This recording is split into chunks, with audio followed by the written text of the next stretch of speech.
That Great Business Show, Ireland's best business podcast.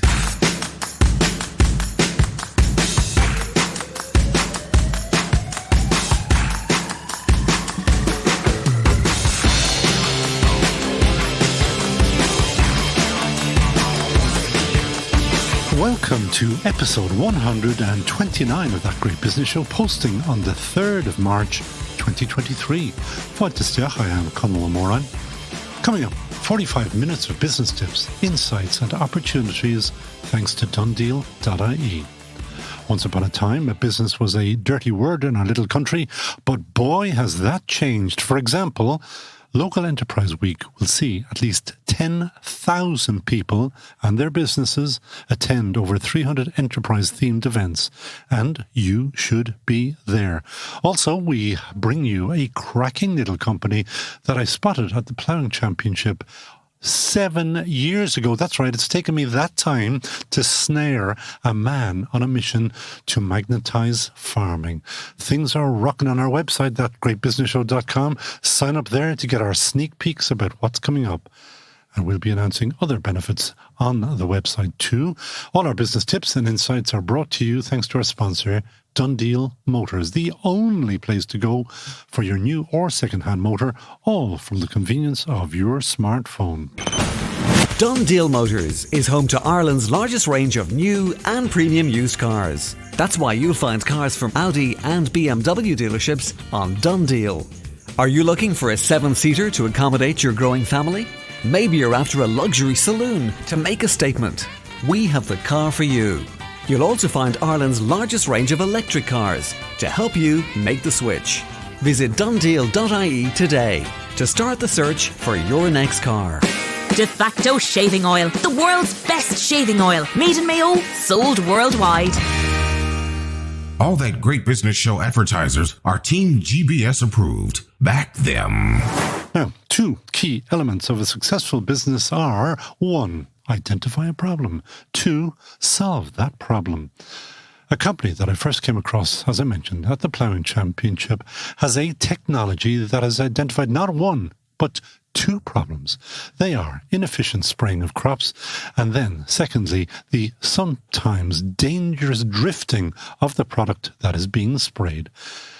After spending a very long time researching a solution and raising a chunk of cash, MagrowTec is bringing its problem solver to markets across the world. Its magnetic spraying technology helps farmers grow more by using less. Gary Wickham is the man behind MagrowTec, and I haven't met him for 7 years. So a very welcome to That Great Business Show, Gary. Thank you very much. I'm delighted to be here, and sorry it took so long to actually meet you. Been for 7 years. I think I can nearly have an American passport at this stage. I spend a lot of time in America, where the majority of our business is. So when you run a business and you're scaling the team, raising funds, building your manufacturing capacity, building out your commercial team, entrepreneurs, it's hands-on every day of the week, and there's no let-up. This is my second go at it, crack at it. I'll get back to that in a second, but I just want to remind people that this is since, I met you in 2016, right. So overnight success since 2016. 2016, yeah. I mean, we've been around for about 9 years. We spent 4 or 5 years developing the technology, and we basically saw this massive problem, huge problem to solve, and that is pesticide or crop protection waste. 70% of what we spray in this world, that's $40 billion of products, don't go near the weed or crop. They go into the environment through drifting or runoff. Well, now, that is your sales pitch. We'll get back to that. At the moment, I think you are employing about 30-odd people, but once upon a time, you had, I had to double-check this, 3,000? Did you have 3,000 people working? In this organisation? In Stay City? We've about 5,000, I think, now. That was organisation. When you were there? Yeah, that would have been sort of number, operating in 15 cities, You set up a very successful company, Stay City. Yeah. Apartments. Yeah. People will be very familiar with that brand. Yeah. But you gave it up for rock and roll. Yeah, I did. So my background as a scientist, I'm a technology guy. And another guy and myself and his brother came together to set up Stay City in my home. We met every week for a year while I was currently doing my job as an MD in a pharmaceutical company. We saw this opportunity, a different way of coming at it. Never worked in hotels in our life. We figured out how the business operates, and we came up with a USP, to drive business through our own portal rather than through third parties, and you get higher revenue, and you have an apartment instead of a hotel room, so the cost per person was lower. Very simple model, and I think now it's about 150 million revenue business with about 5,000 employees. And so I learned how hotels work. I cleaned apartments, I did reception, I did everything you needed to do so I could understand the business. And my co-founder came on board about 3 or 4 years later. But I have to say this to you. You checked out. I did check out. Why? So basically, I'm a technology guy at heart. I saw this opportunity. I'd been working in Stay City for 10 years. It was becoming like a routine job, managing lots of people, doing the same thing all the time. I wanted a new challenge. And basically, I saw this huge opportunity on the agricultural side using technology to gather innovation in the agricultural space. Where did you get that idea? Because I'm listening to your accent and that has not come off a farm. It did actually come off a farm. Did it really? Yes, it did. So there's a bit of a story to this. So my brother, it's a funny story. My brother was buying a house. My late brother was buying a house in Florida. And he ended up going to dinner with the realtor and her husband. And the husband's the best way to describe him. I'm actually going to meet him next week. He's in the late 80s. He was like the mad inventor in Chitty Chitty Bang Bang, the grandfather. And a lovely man. And basically, we keep in touch today. And basically, he started talking about the problem with pesticide waste over dinner with my brother. And at the back of that meeting, my brother put $50,000 into it. He convinced me to do the same a few weeks later, but I was too busy with Stay City. And then I said, look, there's a business opportunity there. There's a USP problem. And he came up with the original concept. Now, the technology is totally different to what it was then, but somebody needed to commercialize it. So myself and another guy called David Moore said, we'll take it on. And we set up a Nova UCD. And that's, and I'm trying the office with my credit card, no salary for 2 years. And that's how the journey started. And where is it now? Because you have raised a chunk of change, I think 25 odd million. 25 odd million, yeah. And the technology that you're talking about is using magnets, I think. Yeah. Is that correct? Yes. And it's not being done elsewhere. No. So our technology is patented. So basically we've patented, we use therefore Kelly in Dublin to patent their technology. We've patented all over the world in 85% of our addressable market. We've new patents and know-how coming based on what we've learned over the last few years. So in any IP strategy, you start with an inner core and you keep surrounding the core with new IP and patents and know-how to protect the shell.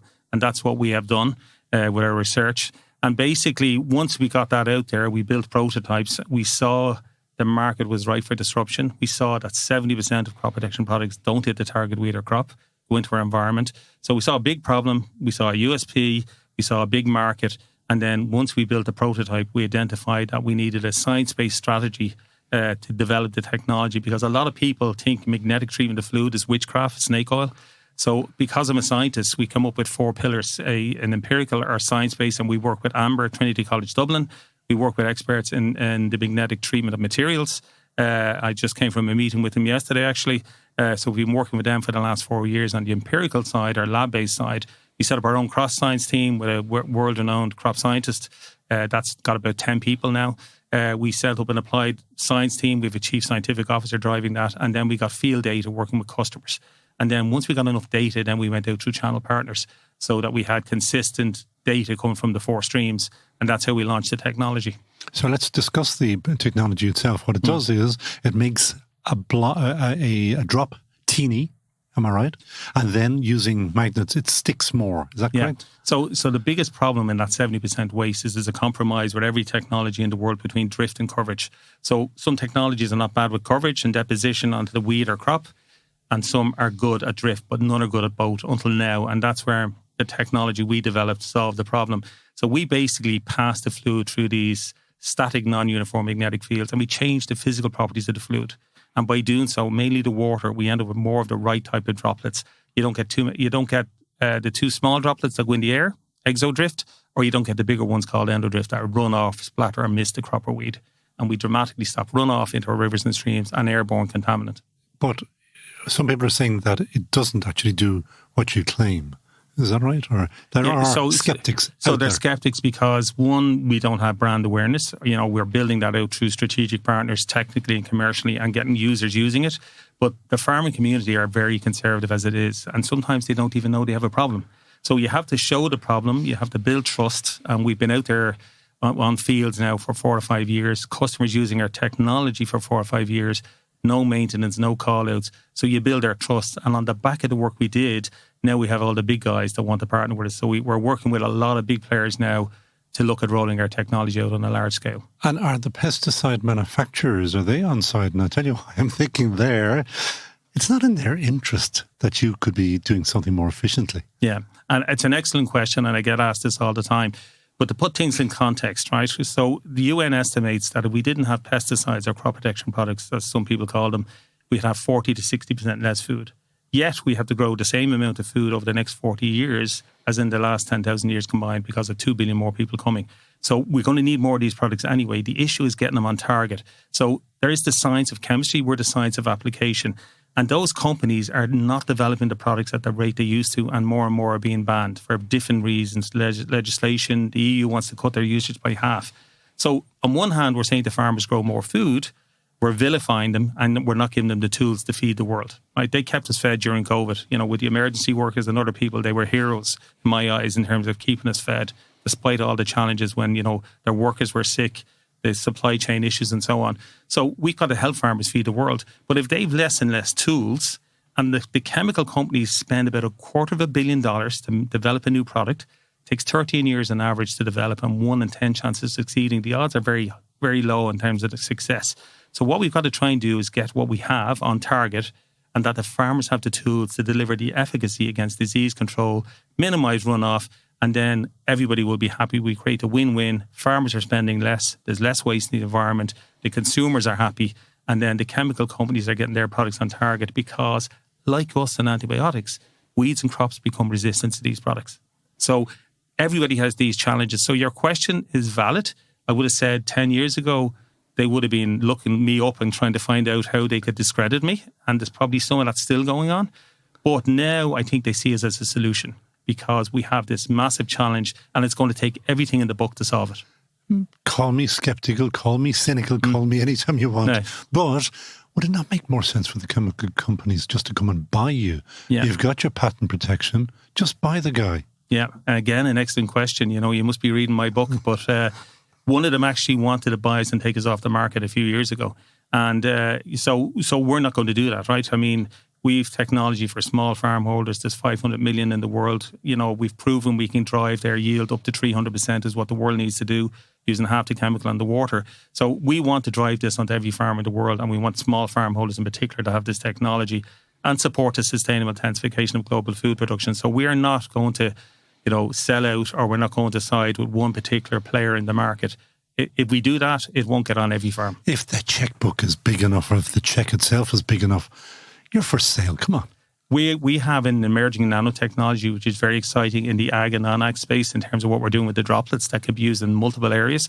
So what we want to do is look for partners that are willing to invest and drive other product lines. That is a lovely opportunity for me to take a break, because I saw that you were involved in the nanotechnology, and I did want to know if there were other things that are coming down the track. Let's take a quick break. Back after this. Done Deal Motors is home to Ireland's largest range of new and premium used cars. That's why you'll find cars from Audi and BMW dealerships on Done Deal. Are you looking for a 7-seater to accommodate your growing family? Maybe you're after a luxury saloon to make a statement. We have the car for you. You'll also find Ireland's largest range of electric cars to help you make the switch. Visit donedeal.ie today to start the search for your next car. Want to increase sales, reduce overheads, and provide customers with a better service? Then use Big Red Web, the easiest way to develop and maintain your website. It gives you powerful business reporting, digital marketing, and automatically integrates with the award-winning Big Red cloud accounting software. It's a game changer for SME businesses. It's so good, the government gives you a €2,500 grant towards it. Big Red Web, e-commerce made simple. BigRedCloud.com/web. All that great business show advertisers are Team GBS approved. Back them. And I'm here with Gary Wickham, who is founder of MagrowTec. And Gary, we were just talking there about other nanotechnology applications that you may have tucked up, hidden up your sleeve. What are you going to do? Yeah, so we have a core magnetic assist technology, and we have a product. Our core product is the tractor boom product. We've developed one for greenhouses. We've got the small farmholder product. Again, I mentioned greatly reducing the chemical and water use and labour required to drive yield in Africa and everything. That's what we need to do. We need to increase yield all over the world if we're going to meet these targets. Behind the scenes, we're going to be developing products for the golf market, air blast for the grape industry, nuts and so on. And we're also looking at spinning out divisions around irrigation based on work we've done to show early stage research that shows that we reduce water needed by 34% in work we did with USDA in America. And basically what we want to do now is do full-scale commercial validation of that and then look at maybe licensing that technology that if we can say that you need a third less water for irrigation, it's a game changer, to help farmers. That would be massive. Yeah. So what we've got to do now is do large-scale commercial trials to validate what we saw at an empirical level. I think you said that you've been at this for 9 years. Yeah, I mean, how do you get out of bed? I mean, you were successful with State City. Yeah. And now, like, as I say, it goes back 7 years since I met you. Yeah. And I was always chasing you to find out what was happening next. I love the story when I met you back then. Yeah. How do you get out of bed all the time? Because, you're still climbing that ladder. Yeah, no, it's difficult sometimes. I mean, there's times where you're kind of wondering where the money comes to pay people, typical entrepreneur stuff, even though I've done it before. We've overcome all those challenges. I've got great backers, a great board that backs me. I get out of bed every day because we know our technology, uses no energy. It doesn't consume anything once you install it.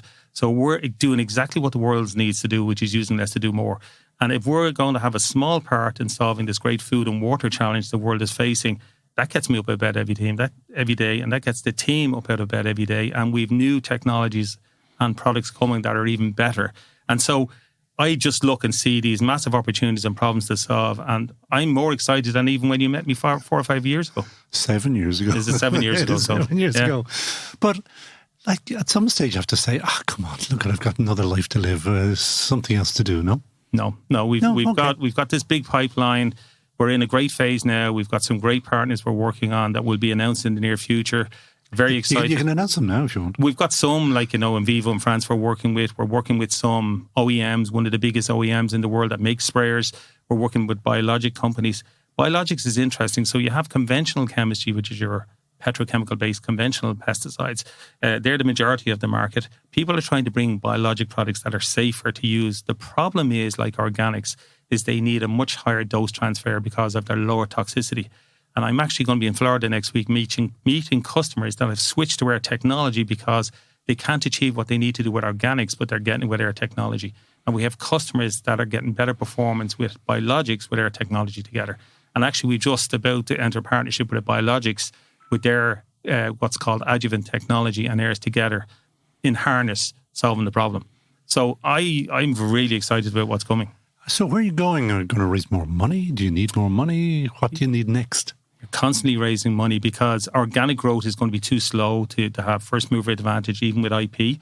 And we want to strengthen the team continuously. We want to accelerate existing products in existing markets and enter new markets. It takes about $1 million to go into a new market with our existing products, with marketing and other things and manufacturing costs.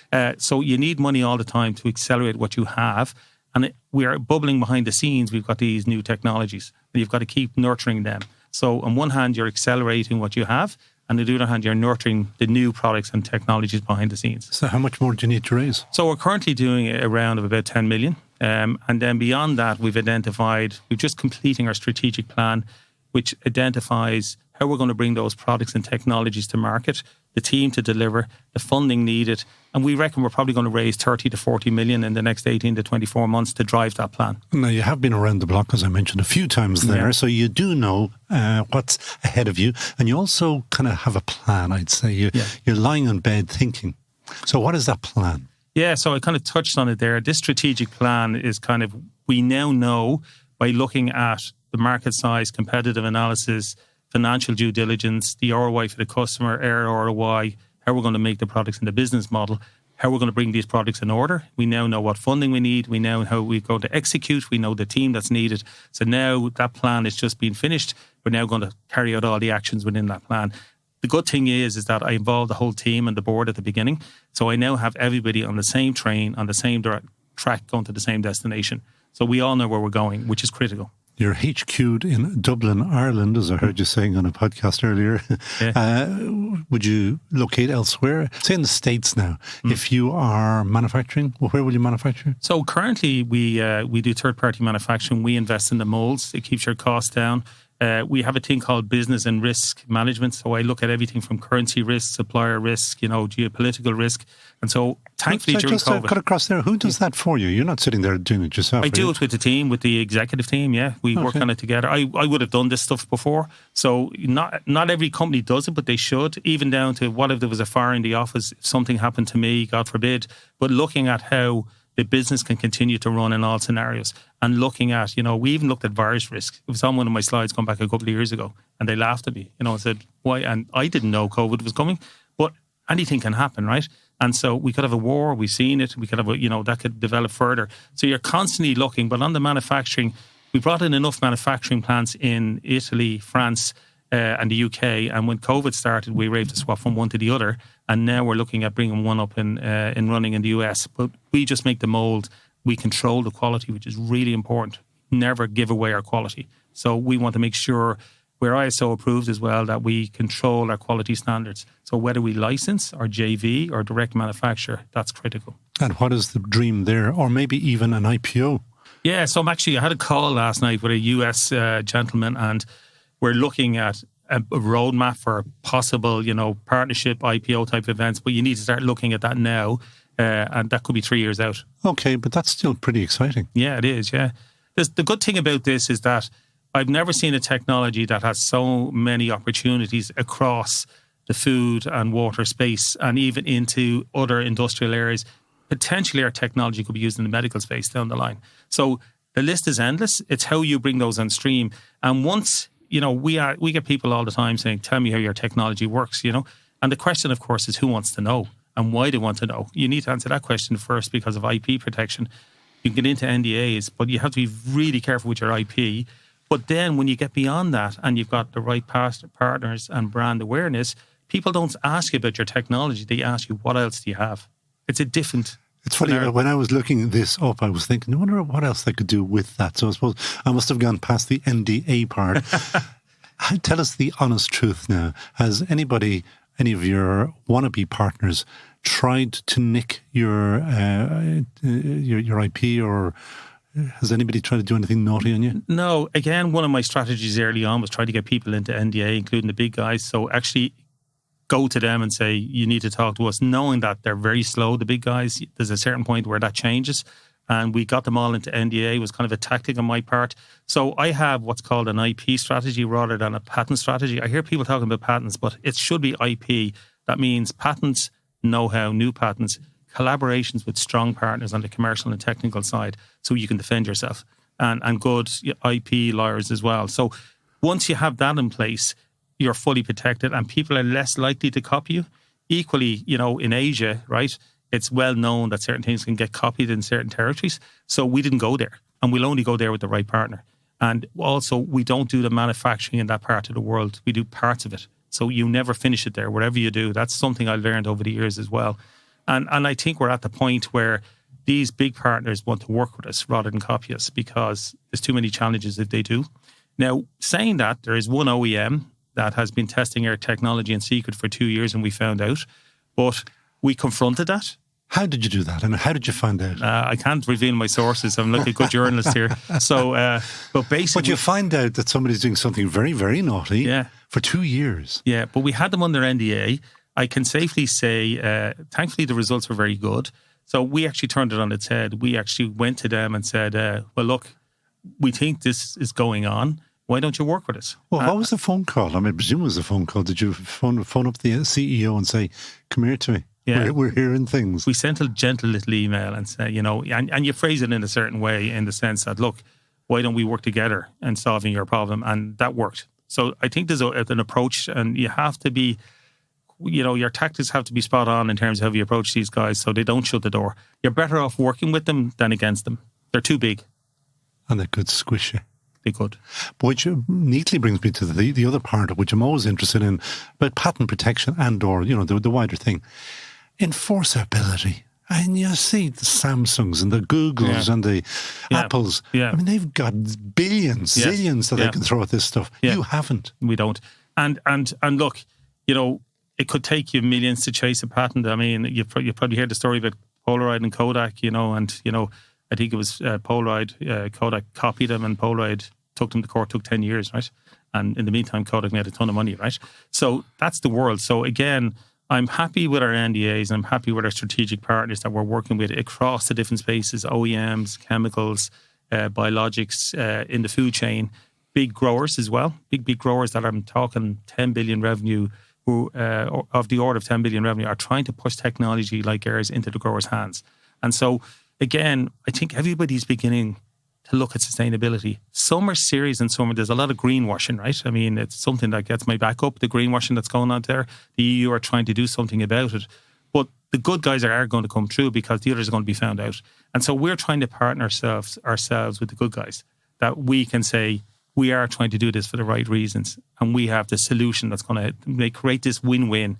Everything in life is a bit of win-win. So every negotiation, discussion I go in is try to find that win-win. How can I get them to feel they want to do a deal with us? And I think everything in life is about creating that win-win. And anything that can also cut water usage, because water is going to be the big issue in 10 or 20 years' time. Yeah. Final question we ask everybody on the show. Who would you hire in a heartbeat? Yeah. Am I allowed to mention 2 or 3? You may, you can have the entire team. Yeah. So I probably name a lot of my team, but I won't. I mean, I've got a great team. So, I do have to throw that in there. I have a wonderful team that has got us to where we are today.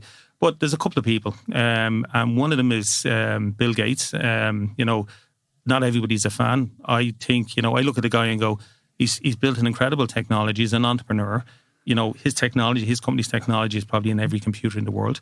On the other hand, he's agreed to donate. Pretty bad technology, though. Whatever your opinion junky. is. Yeah, it's horrible. Yeah. Probably, and people have different views. But, I mean, it was a revolution at its time. Absolutely, for his time. Absolutely. But he, right or wrongly, he's donating most of his wealth through philanthropic purposes, to clean sanitation for third world countries, clean water, and now the vaccine program and others.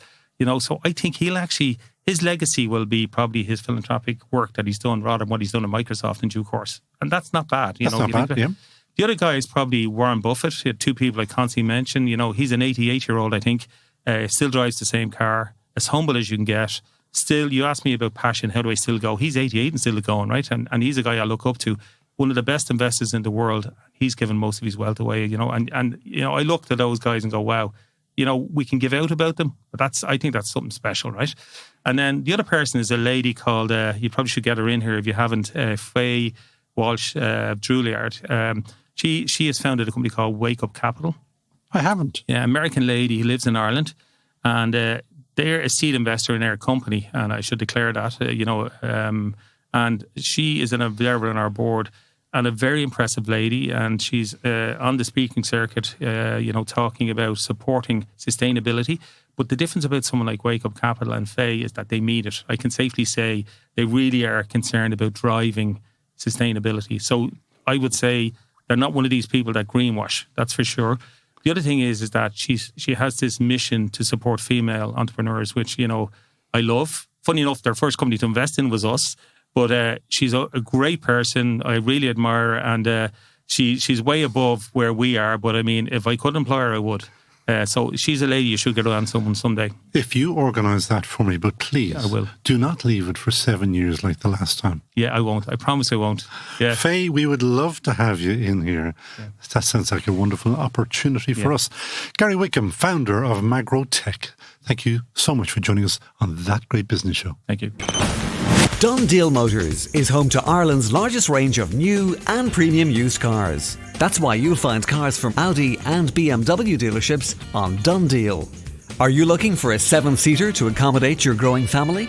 Maybe you're after a luxury saloon to make a statement. We have the car for you. You'll also find Ireland's largest range of electric cars to help you make the switch. Visit donedeal.ie today to start the search for your next car. Viscosity. When you shave, you want the highest viscosity because it helps the blade run smoother. De facto, the world's best shaving oil, has incredible viscosity. That's why De facto leaves your face, underarms, or legs nick-free. Higher viscosity makes blades last longer. De facto is the best for your skin and your pocket. DeFactoShave.com. All that great business show advertisers are Team GBS approved. Back them. When I started my business broadcasting career, there really were very, very few businesses in Ireland to talk about. But how things have changed. Local Enterprise Week is upon us, and the organisers expect 10,000 business owners and what I'd like to call dreamers to attend some of the 300 nationwide events organised by the local enterprise offices, our friends the Leos. So, what should you expect and why should you attend if you go there? Tom Rooney is Head of Enterprise at Dublin South LEO and he joins Team GBS now. Tom, welcome to That Great Business Show. Thank you, Connell. I'm glad to be here and thanks for inviting me. That's a chunk of people. 10,000 business owners is what you're claiming will attend. That's more than go to the races and go far more than go to a lot of football matches. Well, we have a lot of clients across our 31 Leos, so there's always very big take-up from year to year. So, it's a great opportunity. It's a flagship event for us, and the whole week. It starts on Monday the 6th until Friday, and it's full of lots and lots of events that these guys can avail of. So we're looking forward to them coming in, availing of the free opportunities to pick up tips, to learn latest trends, to even if they got an idea in their heads and just want to maybe have a chat about it, meet a mentor. It's from all levels, now, at all that's one stages. that I frequently mention to people. If you have an idea, go down to your Leo and have the chat, because sometimes they'll beat some sense into you, but other times you might just say, that's a great idea. Why don't you come? And you've got start your own business programs and. What other programs do you have? Yeah, well, just to get back to the mentoring one, because you're absolutely right. It is the key and the first step that everybody should take. It is remarkable to hear that people they're afraid to come to a Leo. I mean, we're not that bad. I mean, we're very open and welcome, and we've got a vast team of mentors across all areas of expertise that are ready for them to avail of and sit down and chat with. We're on episode 129, and I'd say I've spent 128 other episodes telling people about the importance of mentors. You can find mentors for distilling, mentors for making clothes, mentors for running a shop. Isn't that correct? It's remarkable, yeah. It's vast, the range of expertise that's available. Over 11,000 people availed of mentoring last year. So some aren't so shy, thankfully, but they're always open to more people with their... And that early stage, that business idea stage, it's so good to have a person to bounce it off that'll give you honest feedback, not just what you want to hear, but what, you need to hear. And he said, but it's the start of that process that maybe, okay, now I'm brave enough to take the next step and go on to feasibility, which is hopefully the next stage. Well, before you get to that, you have heard, because I have heard, people say, oh, they're no good, they won't back my idea. But sometimes you're doing them a favour by not backing their ideas. Exactly. Yeah. Sometimes when you're a bit precious about it at the start, and truth hurts sometimes. Truth hurts, yeah. But we have to have that honesty, and it might just be to go back and rethink it, or look at it from a different angle, or maybe just pivot it slightly, as we say. But certainly, we're not there to knock you. We're there to help you and here to come back with a stronger idea the next time. And there are, is it 32 Leos across the 31, country? 31. Very close. I missed 31. Missing you added one that we didn't have yet. Maybe there's one in the making. Yeah. And of them, they're more or less going to have the same kind of events menus, is that correct? Yeah. And one of those menus, one of those items on the menu will be Start Your Own Business. Start Your Own Business, yeah. Start Your Own Business is one of our key programs. We would have had, I'm just trying to think of the figure. We had about 4,000 people that enrolled for Start Your Own last year. So, every Leo has the same suite of programs, the same suite of supports. So everybody can tap in.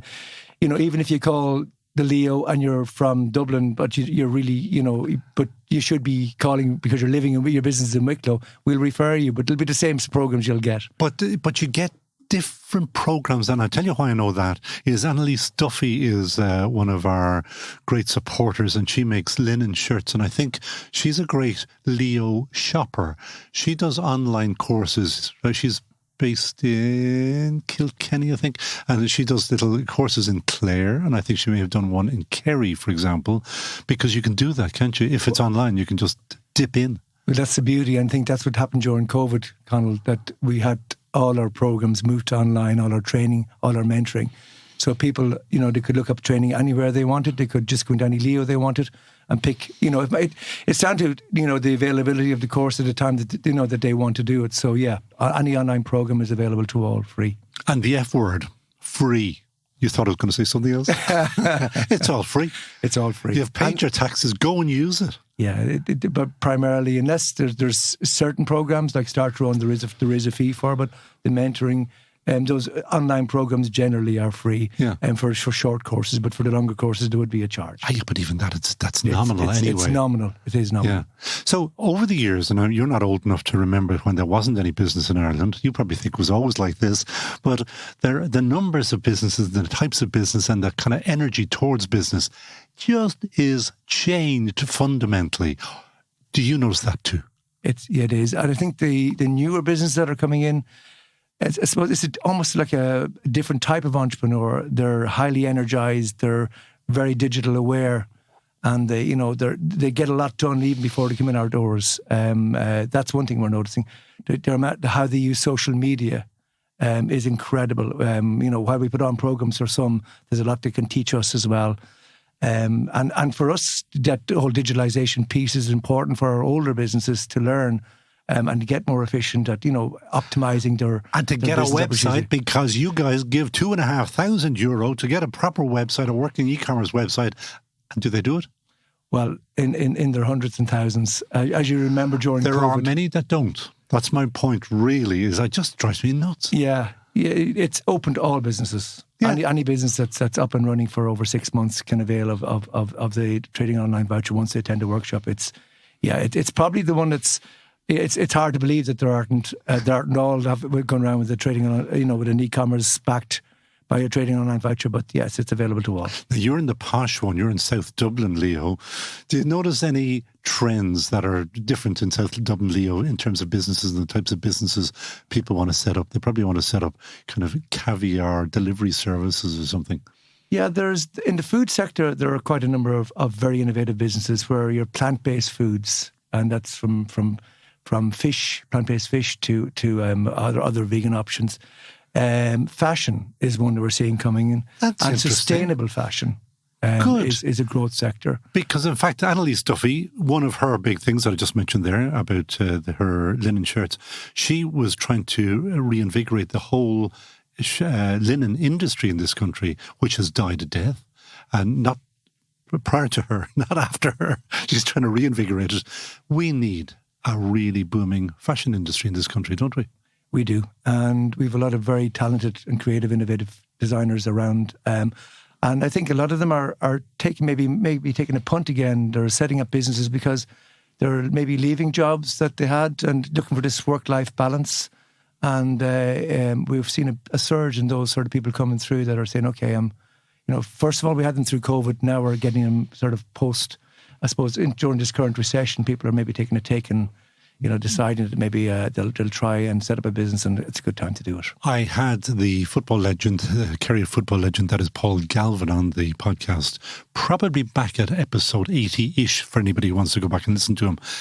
If you want to really get your head into the fashion industry, he is an absolutely brilliantly insightful person, well worth a listen back.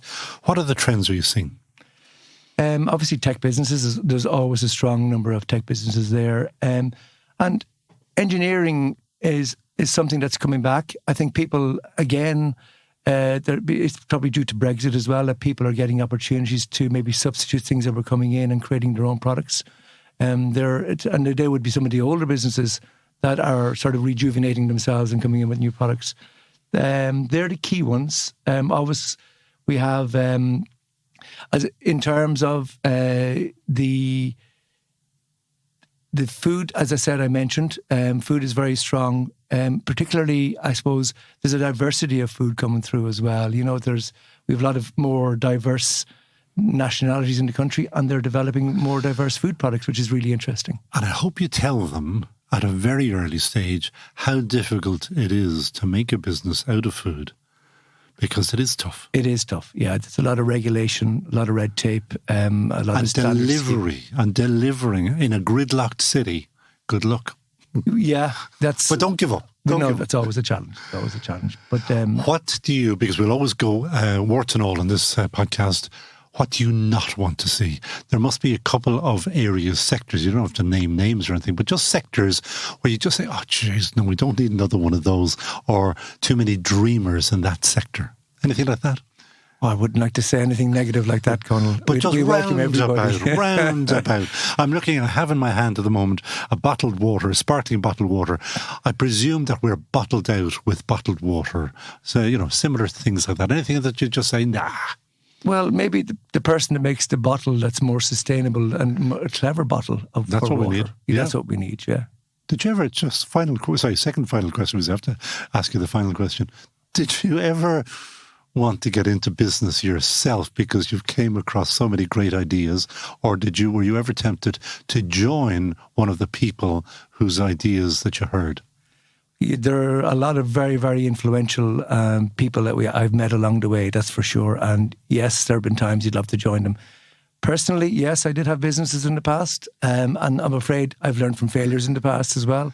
But you learned good, if I can use that phrase. Absolutely, but that makes you the person that you are, and it makes the entrepreneur the stronger person in the next phase, because they learn from their mistakes. And I think we're well over that now. We don't just see failure as being a problem, we see failure as a way of learning. And our entrepreneurs are much more, you know, aware, able to take that sort of hit and knock and come back even stronger. If I remember correctly, you are an accountant by trade, is that right? Yeah, yes, I am actually, yeah. I left accountancy a long time ago. Yeah, but I mean, it's still sitting up there on LinkedIn or somewhere. What I was going to ask you about that, though, is that just like as you see on Dragon's Den, does it ever kind of make you cry inside when people who are perfectly intelligent, perfectly keen on business, perfectly unable to work out what 1 and 1 equals 2 is? That's so true. And it's probably when we analyse our business plans and our proposals, the financials are always the weak point. But you will help them with that? Absolutely. Of course we help them with it. But, you know, and we have to help them, but they have to learn as well, because every business, you have to know your margins, your money and your forecasting. It's so basic in one sense, but it's a lot of learning for an entrepreneur. You know, you're an innovative and ideas person.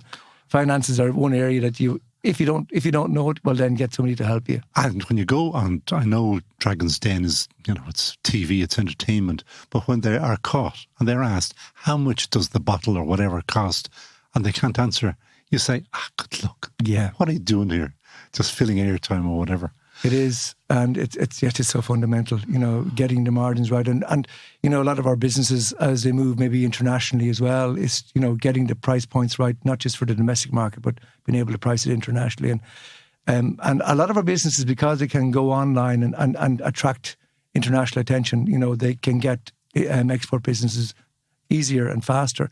But, you know, making sure that they're priced properly and prepared for the logistics that go along with exports. It's because the natural order of things is you go in as one person or two people into a LEO. Once you get to 10 people, you get into Enterprise Ireland, and Enterprise Ireland won't even talk to you unless you are going to export. Isn't that right? That's correct. Yeah, we love that. We absolutely do. I mean, that's the sign of our success when our clients progress into Enterprise Ireland. And but you want to keep them as well, the good ones. We do. It's like losing some of your favourite children, you know, when they go to Enterprise Ireland. But still, we love to see them flourish and grow. Final question. I hope you got the email. Who would you hire in a heartbeat? He did. He got it great. I did get the email, and it's funny. One name sprung to me straight away, so I'm going to say who it is. It's my son, actually. Who is finished college a couple of years, and after working 2 years during COVID, he decided to pick up his bags and go to South America. But he's a total entrepreneur. I can't stop him starting businesses. A lot of failures on the way, but I think it's his modern approach to business. He uses a lot of tech, and he uses a skill set that, we need to be bringing into our current businesses. You better give him a name. Oh, my son's name is Lorcan Rooney. Did you think I was going to second guess you on that? And is he running a business while he's... he has just started a new business since he came out in South America. He started it there, and he's now developing it in Ireland. So cool. He's pulling in his first clients. He's only back a month. So well, if Lorcan is going to listen to this, on episode 15, there's a guy called Conor McEnroy. I think he is the most listened to podcast to date. So that's way back, number 15. As I mentioned, we're episode 129 now. Conor is the owner of the largest bank in Paraguay, and he says anybody who wants to go into business should go down to Paraguay, and he's there to help. He's our honorary consul down there. So he's a great guy, and the stories that you'll hear on episode 15, you won't believe about being kidnapped and all of the rest, how he went from working in Dublin to owning Paraguay's largest bank himself. Wow. As you do. So there you go. Certainly a good person for him to connect with. There you go. Tom Rooney, Head of Enterprise, Local Enterprise Office in South Dublin, telling us all about Local Enterprise Week, which starts on the 6th and goes through to the 10th. Is that right? Yes, and it's a great networking opportunity as well, we should say, because a lot of our events, while they're online, a lot of them are in person. So it's a good opportunity to get out there again and start meeting people. And go to it. Great, thanks. Want to increase sales, reduce overheads, and provide customers with a better service? Then use Big Red Web, the easiest way to develop and maintain your website. It gives you powerful business reporting, digital marketing, and automatically integrates with the award-winning Big Red cloud accounting software. It's a game changer for SME businesses. It's so good, the government gives you a €2,500 grant towards it. Big Red Web, e-commerce made simple. BigRedCloud.com/web. De facto shaving oil, made only from natural oils. Nothing nasty on your skin. All that great business show advertisers are Team GBS approved. Back them. And that is it from That Great Business Show, episode 129. 45 minutes of business insights and inspiration. Thanks to our sponsor, Dundeal.ie, the place to find your next car, new or second-hand. And sign up to our website, thatgreatbusinessshow.com, so you will know first what's coming up next on the show. And you can also check out our LinkedIn page, where you can keep in touch with us regarding guest suggestions. I think we have about 7,500 people chatting to us on LinkedIn these days, a number that sometimes grows by up to 100 people in a day. So we're doing something right. And if you'd like to advertise with us, do not be shy. We're not. Contact us on LinkedIn. We recorded the Dublin South podcast studios, where Lee, putting the E in enterprise, Brennan, is today's sound engineer. Later, Neil Horner will polish up our beautiful commercial sound in post-production. And do not forget to buy Business Plus magazine, where we now have that regular column all about the podcast. So, from me, Conal O'Moran, Mila Bechos for listening, agus slán tamil.